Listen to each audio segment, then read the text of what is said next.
아멘. 하나님께서 우리에게 주신 말씀 고린도후서 6장 1절에서 4절까지의 말씀입니다. 고린도후서 6장 1절에서 4절까지의 말씀 보겠습니다.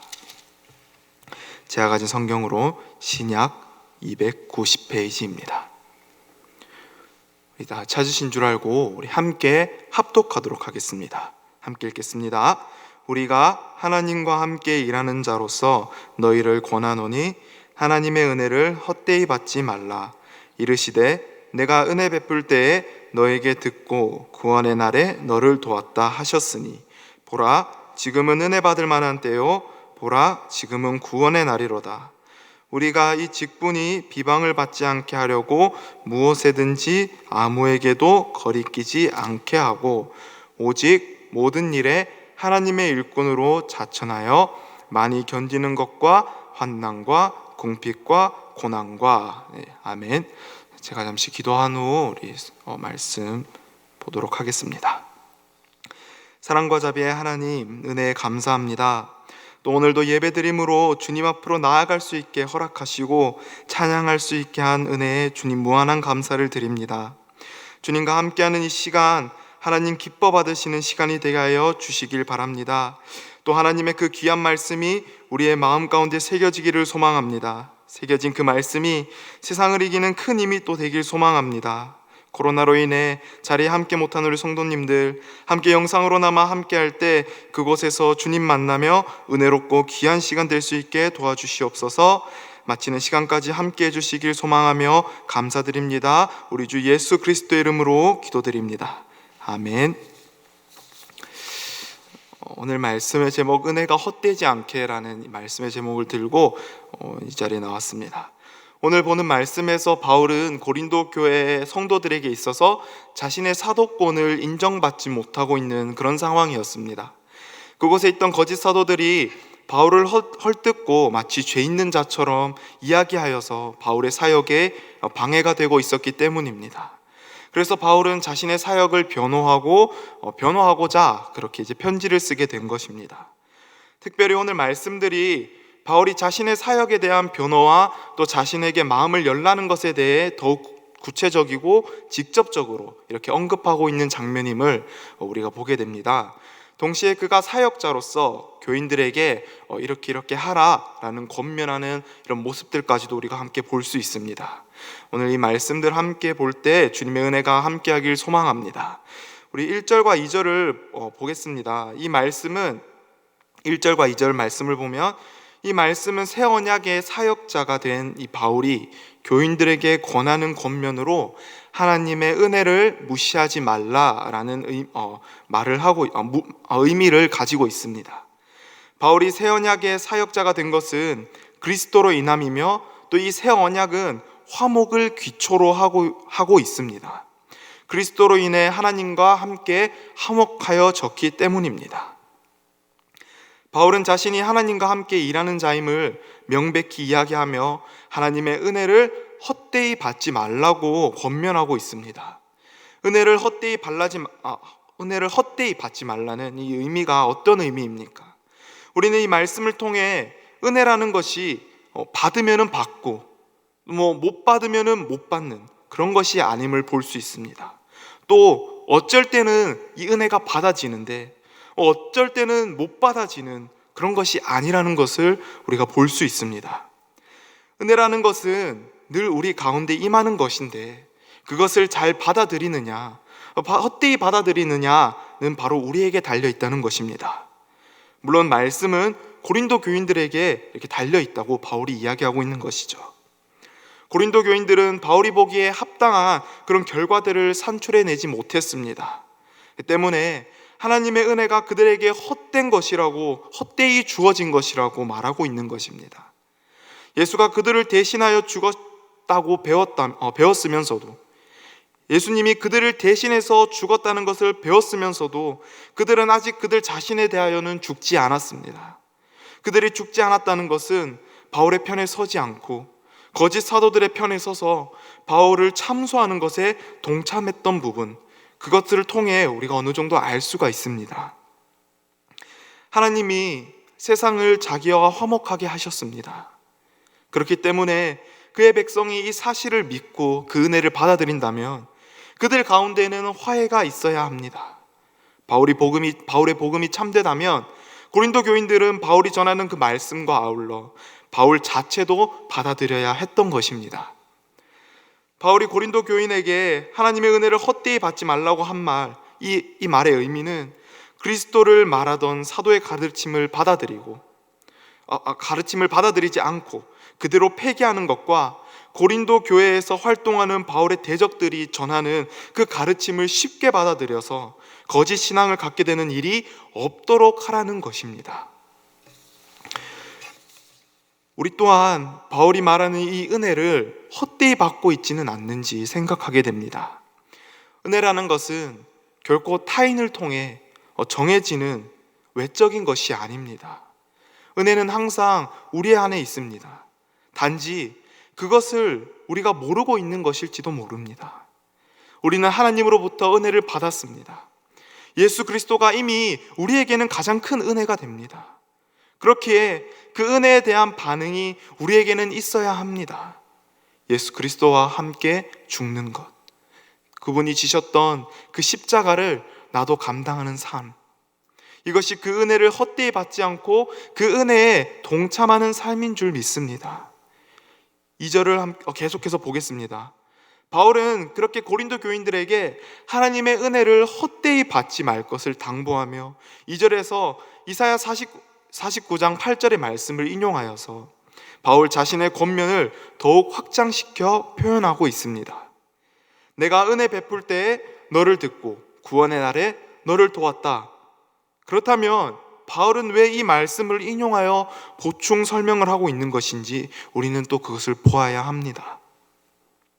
이사야 49장은 메시아를 통한 이스라엘의 회복과 구원을 예언한 장입니다. 그중 8절은 하나님께서 그리스도가 고난당할 때 그의 곁에서 은혜의 때에 내가 내게 응답하였고 구원의 날에 내가 너를 도왔다라는 이 약속으로서 그에게 도움의 손길을 베푸셨음을 우리는 볼 수 있습니다. 실제로 그리스도의 사역 기간 동안 하나님께서는 예수님의 청을 들으시고 또 도우셨습니다. 바울은 예수님이 사역했던 그때를 고린도 교인들에게 다시금 상기시킵니다. 바울이 활동하는 이 신약의 시대에 예수님의 사역은 마무리가 되었습니다. 바울은 이제 그때가 그들에게 다가왔다고 이야기하고 있는 것입니다. 구원의 날이 그들의 눈앞에 임했다는 것입니다. 바울은 지금이 때가 좋다는 것과 아울러 긴급하다는 것 두 가지를 동시에 강조하고자 했기에 이 말씀을 인용하였습니다. 이스라엘을 회복하시고자 했던 그 예언의 때가 다른 어느 때도 아닌 바로 지금이라고 강조하고 있는 것입니다. 바울에게 있어서 그리스도가 온 것은 메시아 시대 하나님이 그의 긍휼하심 가운데 사람들을 은혜로 받으시는 좋은 때가 시작되었다는 것을 의미합니다. 바울은 지금 예언이 성취되었다는 것을 주장하는 것입니다. 그때가 받아들여졌다는 것입니다. 바울은 이후 인용한 구절을 근거로 보라, 지금은 은혜 받을 만한 때요. 보라, 지금은 구원의 날이로다 라고 표현하고 있습니다. 바울은 지금 구약의 인용문을 분석해서 그것이 오늘날 어떻게 성취되고 있는지 보여주고 있는 것입니다. 여기서 지금이라는 표현을 사용하고 있는 것은 하나님의 은혜를 받아들이는 것이 얼마나 긴급한 일인지를 암시하는 것입니다.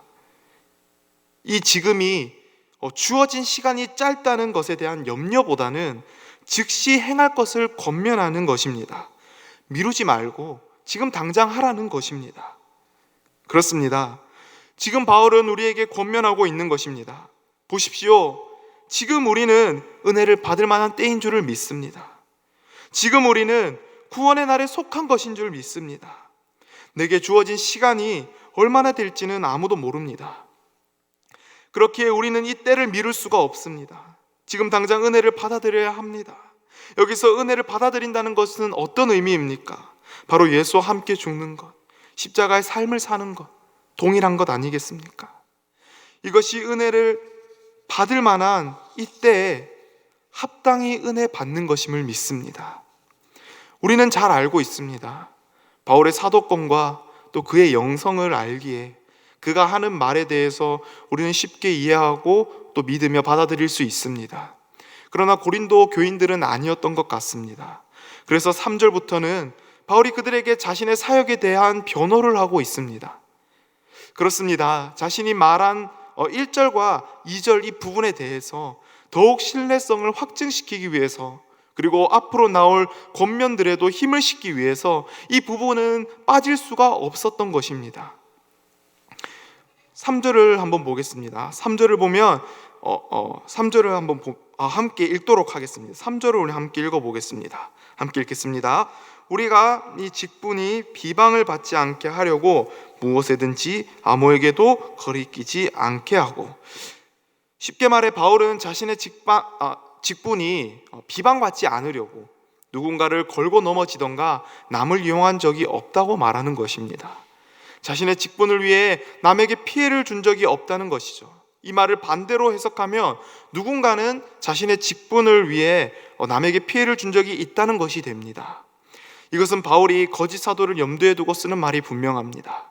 그들과 바울 자신을 비교하며 자신은 복음을 이익의 도구로 사용하지 않고 무보수로 교회를 섬기던 그런 사역자의 모습이었음을 주장하고 있습니다. 4절을 우리 함께 보겠습니다. 4절을 읽어보겠습니다. 함께 읽겠습니다. 우리가 그리스도로 말미암아 하나님을 향하여 이 같은 다시 읽겠습니다. 죄송합니다. 오직 모든 일에 하나님의 일꾼으로 자천하여 많이 견디는 것과 환난과 궁핍과 고난과, 바울은 하나님의 일꾼으로 자천한다고 표현하고 있습니다. 개인적으로 저는 이 부분을 보면서 이 바울의 심정이 너무나도 특별하게 다가오고 또 느껴졌습니다. 자천이라는 것은 스스로 첨가한다는 말로 이제 자기 자신을 스스로 추천한다는 뜻입니다. 바울은 자기 자신을 하나님의 일꾼으로 추천한다는 이야기입니다.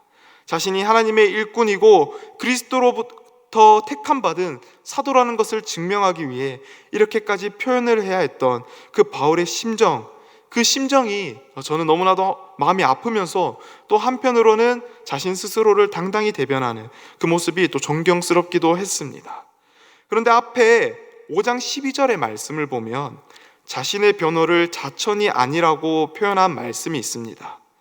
두 개의 말이 어찌 보면 일관성 없는 사람처럼 보일 수 있을지 모르겠습니다.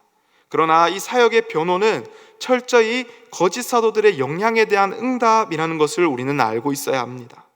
그렇게 그들처럼 인간적 조건들로 자신을 과시하지 않겠다는 그 말이며, 또 참 사역자의 특징이 무엇인지 바르게 인식시키려는 그런 의도가 있다는 것을 우리가 이해한다면 바울이 왜 이렇게 말했는지 우리는 알 수 있습니다.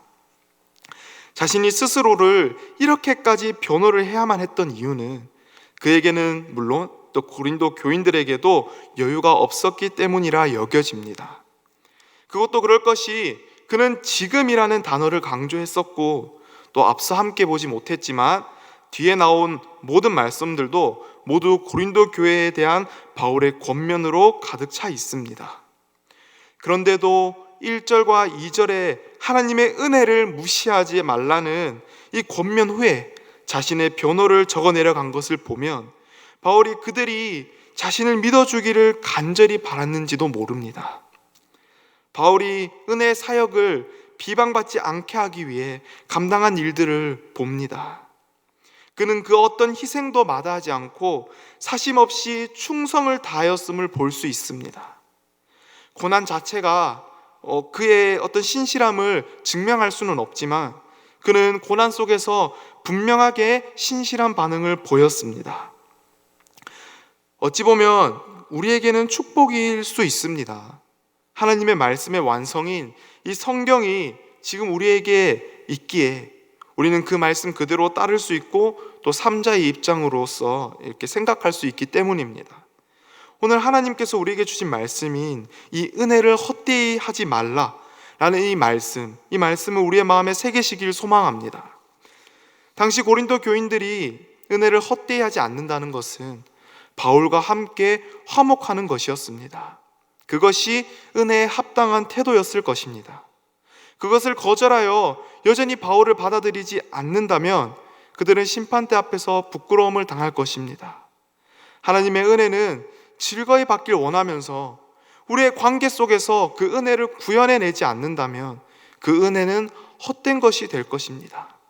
은혜를 받은 후 그 반응이 중요한 것입니다. 오늘 우리가 받은 은혜가 얼마나 많습니까? 헤아리지도 못할 수많은 은혜가 있을 줄을 믿습니다.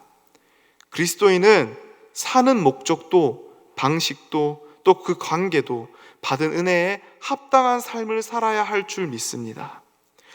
오늘도 하루를 살아가는 우리의 삶 가운데 받은 은혜, 그 받은 은혜에서 머물지 말고 그것에 대해 감사하며 또 그것에 대해 반응하여서 헛되이 하지 않는 우리가 되길 소망합니다.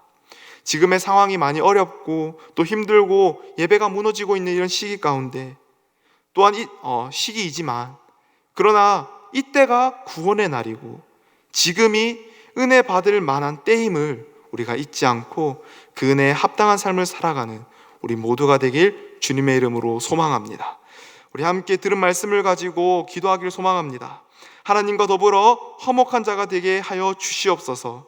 또 하나님의 은혜를 헛되이 하지 않는 자 되게 하여 주시옵소서. 복음이 비방받지 않게 하여 주시고 받은 은혜를 복음을 전하는 진리의 통로로 사용되게 하여 주시옵소서. 은혜의 진정한 의미를 기억하고 그 은혜에 합당한 삶을 살아가게 해달라고 우리 함께 기도하며 또 우리 뒤에 띄어지는 우리 교회의 공동 기도 제목을 가지고 우리 함께 기도한 후 우리 돌아가실 수 있도록 하겠습니다. 함께 기도하겠습니다. 사랑과 은혜가 많으신 우리 하나님 아버지, 오늘도